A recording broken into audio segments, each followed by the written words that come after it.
হঠাৎ করেই বিএনপির জন্য অশনি সংকেত। চারদিকে অনেকেই বিএনপি ছাড়ছে, ক্ষমতাসীন দলের প্রতি অনেকে হতাশ হয়ে পড়ছে, অনেকে স্পষ্ট করে জাতির সামনে বলছে যে না, এই বিএনপির সাথে আর পথ চলা সম্ভব নয়। অনেকে বিএনপি থেকে পদত্যাগ করছে, যাদের পদ পদবি নেই তারা নীরবে নিভৃতে বিএনপি থেকে দূরত্ব বজায় রাখছে। বিএনপি কিছুদিন পর আর দালাল খুঁজে পাবে না। আসল ঘটনা হচ্ছে বিএনপি বেশি দিন টিকতে পারবে না, এই ঘটনা অনেকের কাছে ফাঁস হয়ে গেছে, যার ফলে অনেকে বিএনপি ছাড়ছে আগে ভাগে।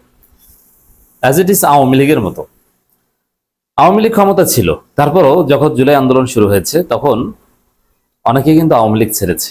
অনেক ছাত্রলীগ নেতা, আমাদের বন্ধু, ছোট ভাই আওয়ামী লীগ নেতা, তারা আওয়ামী লীগ ছেড়েছে। তখন বিশেষ করে ছাত্রলীগের অনেকের পদত্যাগ ব্যাপক প্রশংসা কুড়িয়েছিল এবং জুলাই আন্দোলনের সময় ছাত্রলীগ থেকে পদত্যাগ করে জুলাইয়ের হিরো হয়েছে এরকম আছে। যেমন জাহাঙ্গীরনগর বিশ্ববিদ্যালয়ের ছাত্র সংসদের ভিপি যিনি, তিনি কিন্তু ছাত্রলীগ নেতা ছিলেন। ছাত্রলীগ থেকে পদত্যাগ করে এক পর্যায়ে তিনি জাহাঙ্গীরনগর বিশ্ববিদ্যালয়ের ভিপি পর্যন্ত হয়েছেন। কেন পদত্যাগ করেছিলেন? যে তাদের মধ্যে মিনিমাম বিবেকবোধ ছিল যে এই গণহত্যাকারী দল, এই অন্যায়কারী দল, তাদের সাথে থাকা উচিত নয়। আর তার চাইতে বড় বিষয়, এই যারা জুলাইতে অগাস্টে ছাত্রলীগ থেকে পদত্যাগ করেছিল তারা আওয়ামী লীগের ভোট চুরির কথা ভালোভাবে জানেন এবং অতীতে আওয়ামী লীগের বিভিন্ন গণহত্যার কথা ভালোভাবে জানেন। যেমন শাপলা চত্বরে গণহত্যা, মোদী বিরোধী আন্দোলনে গণহত্যা এবং গুম খুন, আওয়ামী লীগ যে একটা ফ্যাসিস্ট দল তারা ভালোভাবে জানেন। কিন্তু তারা এর আগে আওয়ামী লীগ ছাত্রলীগ থেকে সরে দাঁড়ায়নি, কিন্তু জুলাই আন্দোলনের সময় সরে দাঁড়িয়েছে। এটার অন্যতম প্রধান কারণ যে তারা তখন বুঝেছিল যে আওয়ামী লীগ আর ক্ষমতায় থাকতে পারবে না, অতএব আগে ভাগে সরে দাঁড়ায়। এটা একটা বড় বিষয়। কোনো অপরাধী দলও অপরাধ করলেও সেটা দেখেও অনেকে না দেখার ভান ধরেন, কারণ ক্ষমতায়। আর বিবেকবোধে বাজলেও মনে মনে আক্ষেপ করেন, কিন্তু দল ছেড়ে যান না। কেন? যে ক্ষমতায় আছে। কিন্তু তখনই প্রকাশ্যে ঘোষণা দিয়ে দল ছাড়েন যখন যে এদের ক্ষমতা টিকবে না এই বিশ্বাস হয়। তো দর্শক, দুইটা খবর। একটা হচ্ছে সাখাওয়াত হোসেন সায়ন্ত একজন ডাক্তার এবং বিএনপির একজন পুরনো অ্যাক্টিভিস্ট। একদম আওয়ামী ফ্যাসিস্ট আমল থেকে যারা বিএনপির পক্ষে কথা বলেন ফেসবুকে, মিডিয়ায়, বিশেষ করে টক শোতে, তাদের মধ্যে বা বিএনপির যদি একদম টপ প্রকৃত বিএনপির প্রতিনিধিত্ব করেন এরকম যদি 5 জন অ্যাক্টিভিস্টের তালিকা করা হয় তাহলে এই সাখাওয়াত হোসেন সায়ন্ত একজন।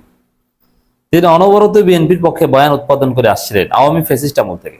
দেখেন এখন বিএনপিতে অনেক অ্যাক্টিভিস্ট গজিয়েছে, যেমন রেজাউল করিম রনি। এই রনি কোনোদিন বিএনপির পক্ষে ছিল না, কোনোদিন বিএনপি ছিল না। এ একসময় ছিল জামাতপন্থী, এরপরে এনটি শাহবাগী, এই একসময় এই এনসিপির ছেলেরা তাকে ডাকতো। এ বিএনপি সাজছে নতুন। রেজাউল করিম রনি কোনো বিএনপির অ্যাক্টিভিস্ট না। অ্যাক্টিভিস্টের একটা পছন্দ থাকতে পারে, আর বিশ্লেষক সাধারণত নিরপেক্ষ হয়। বিএনপির অ্যাক্টিভিস্ট ছিল তো পিনাকি ভট্টাচার্য। আজকে পিনাকি ভট্টাচার্য নাই বিএনপিতে, বিএনপির সাথে কোনো সম্পর্ক নাই। এরপরে এই সাইয়েদ আবদুল্লাহ তো শুক্রে শুক্রে 8 দিন ওর জন্ম, ও জীবনে বিএনপির পক্ষে কোনো প্রচারণা ছাড়েনি। আজকে তারেক রহমানের ব্যক্তিগত বিশেষ সহকারী হয়ে গিয়েছেন, এটা সম্ভবত প্রতিমন্ত্রী মর্যাদায়, বিরাট কিছু। এছাড়া এই ডেসপিকেবল মাদারবোর্ড ফাহাম আব্দুল সালাম, মির্জা ফখরুল রাজনীতিতে চুপচাপ, ফাহাম আব্দুল সালাম চুপচাপ। বিএনপির অ্যাক্টিভিস্ট আসলে কারা যদি খুঁজেন একদম টপ লেভেলে পাবেন এই সাখাওয়াত হোসেন সায়ন্তকে। একজন পোর খাওয়া বিএনপির অ্যাক্টিভিস্ট এবং তিনি নিজে ব্যক্তি জীবনে অনেক হয়রানির শিকার হয়েছেন, পেশাগত জীবনে অনেক বঞ্চিত হয়েছেন বিএনপি করার কারণে। সেই সাখাওয়াত হোসেন সায়ন্ত বলছেন আমি বিএনপি করি, কিন্তু বিএনপির পক্ষে বলবার মতো পয়েন্ট পাচ্ছি না। এর মানে তিনি আর বিএনপির সাথে থাকতে পারছেন না। বিএনপি অন্যায় করতে করতে, প্রতারণা করতে করতে এমন পর্যায়ে গিয়েছে বিএনপির পক্ষে বলার মতো কোনো পয়েন্ট নেই। টক শোতে ছোট ছোট বাচ্চা ছেলেদের কাছে বিএনপির বড় বড় অ্যাক্টিভিস্টরা নাকানি চুবানি খায়, কারণ তাদের কোনো যুক্তি নাই, তারা কুলিয়ে উঠতে পারছে না, তাদের ক্যাপিটাল ফুরিয়ে গেছে।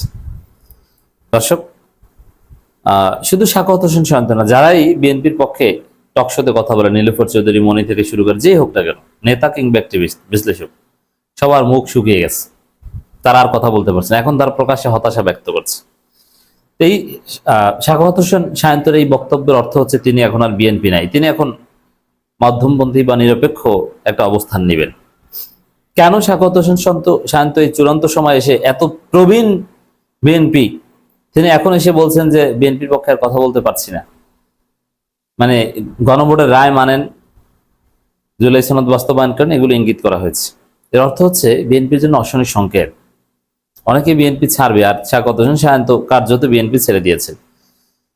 জুলাই সনদ না মানলে, গণভোটের রায় বাস্তবায়ন না করলে হাজার হাজার লক্ষ লক্ষ বিএনপি ছেড়ে যাবে। আর বিএনপির ভোটার যারা, তাদের একটা বিরাট অংশ অলরেডি ধরা খেয়েছে, তারা চলে গিয়েছে।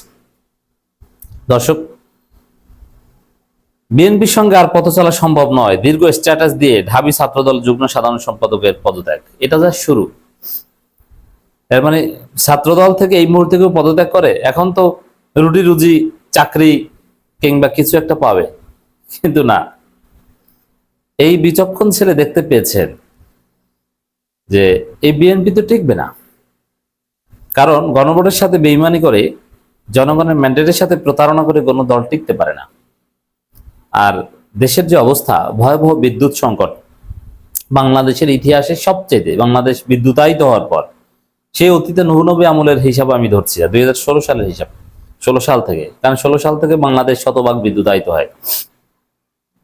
তারপর থেকে সবচেয়ে ভয়াবহতম বিদ্যুৎ বিপর্যয় বাংলাদেশ, এবং সামনে অর্থনৈতিক মন্দা আসছে, মানুষের জীবন নাবিশ্বাস হয়ে উঠছে। তো এই পরিস্থিতিতে বিএনপির সঙ্গে পথ চলাটা নিরাপদ নয়, কারণ বিদ্যুতের দাবিতে, খাবারের দাবিতে, তেলের দাবিতে, জ্বালানির দাবিতে মানুষ যে কোনো সময় রাজপথে নেমে পড়তে পারে, বিএনপিকে জয় বাংলা করে দিতে পারে। এজন্যে আগে ভাগে অনেকে বিএনপির সাথে পথ চলা ছিন্ন করছেন। হ্যাঁ, একটা বৈশ্বিক ক্রাইসিস হতে পারে, কিন্তু তার এই জন্য যে সরকারের পতন হবে তা না। কিন্তু সরকার সব একসাথে মাখিয়ে ফেলেছে।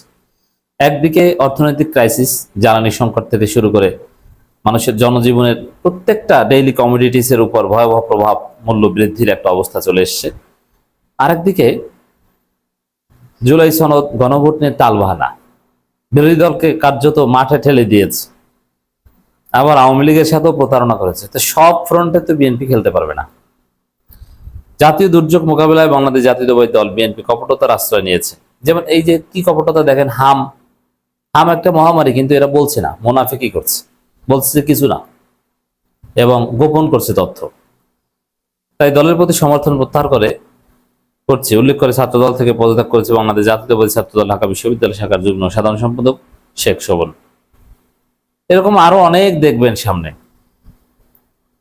যারা অনলাইনে কথা বলে। ভিপি নুরের দল থাকবে না বিএনপির সাথে, জোনায়েদ সাকিরা থাকবে না,